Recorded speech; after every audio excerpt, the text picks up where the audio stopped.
I'm sorry, they brainwash you, and no matter how hard you try, you can never live it down, and you can never get it totally out of your head.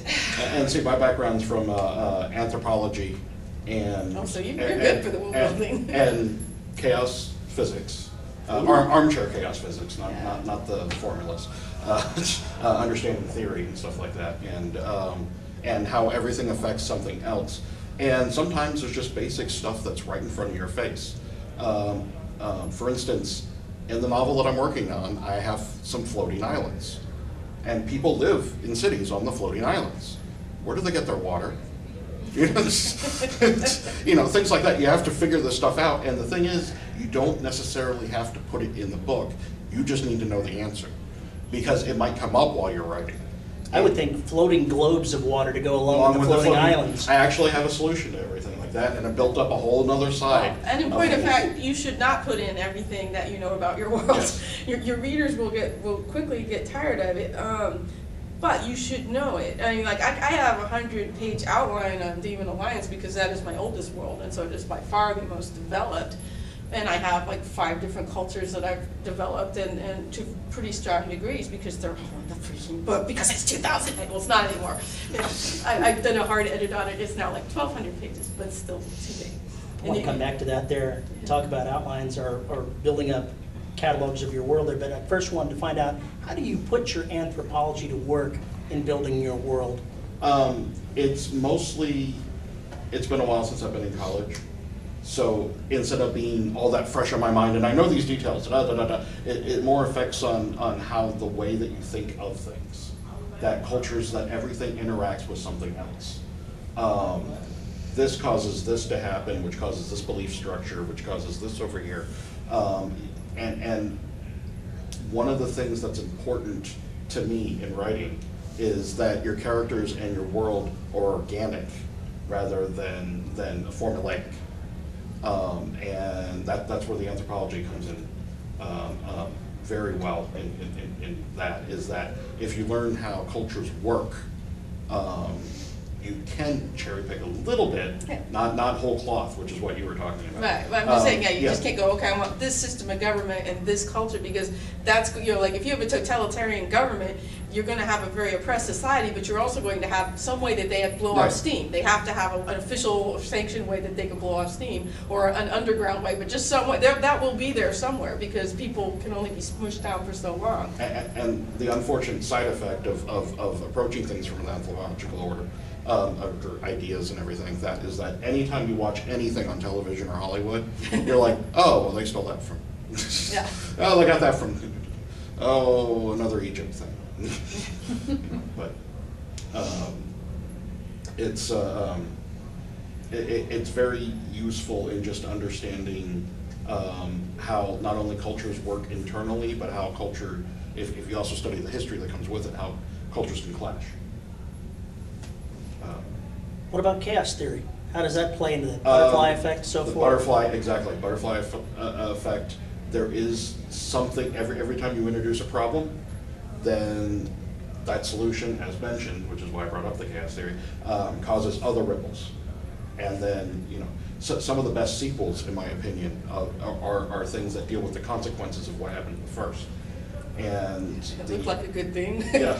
I don't know if anybody's read the Dresden Files by Jim Butcher. Oh, yeah. But pretty much the whole series hinges on the consequences of one event that happens in like the 3rd book. And he's into the teens now.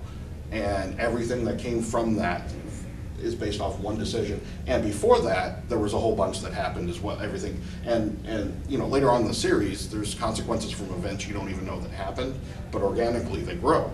And the entire series is just based off of something that happens in the 3rd book, basically. There are so many things that have happened to him, that he's done, choices that he's made in that series, that I'm astonished they can do anything without 14 different enemies showing up at one time to nuke him, because it's busy. It's very busy. Yes.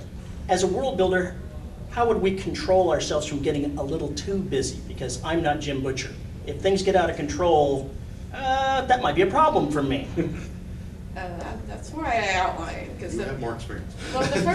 well, like I said, the first book I didn't outline, I didn't really know where I was going with it, I didn't know who anybody was in it, and it just kept, like I said, wandered. There's so much stuff I ended up throwing away, but maybe that was my 100,000 words of crap that they say you have to get out, or a million, or whatever. It's a million words. A million, okay, well, there may have been a million words of crap in there that I threw away, but. Does talking count?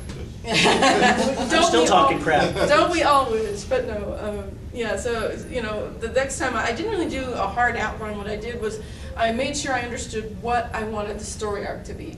So once I understood, at first this was the one that started from the character. So I kind of knew what the character was, and I thought, okay, what kind of world would make a good conflict for this character? And and then I thought, okay, what is the general problem that I want to have? What is the story question that they call that? So what is basically the hero, what is the hero's problem, what is their journey? And then the other one is, what sort of interior growth arc did I want my character to go through?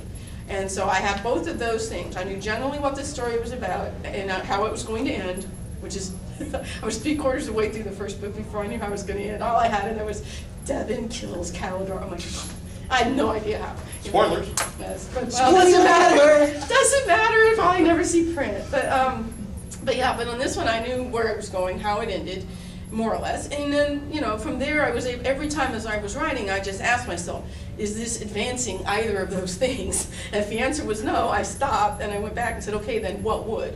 And that kept me from writing, another million words of crap that I had to throw away. So it was really that. And then the next one, I was collaborating with Linda on a humor fantasy novel, and that had to be hard outline. We had because we were alternating chapters and it had to build, and I couldn't just do whatever I wanted. So we had an outline. Okay, in this chapter your character will do this, and the next chapter my character will do that, and we just went back and forth on chapters.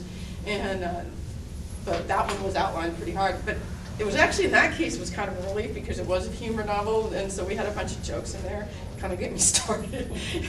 That was the first humor novel I ever wrote, and it was really intimidating to me to go, okay, now I'm going to sit down at my computer every day and be funny. So anyway, that was kind of what I did. Rather than usually use a hard outline, I just kind of try to know where I'm going, and that keeps me on track. From a technical standpoint,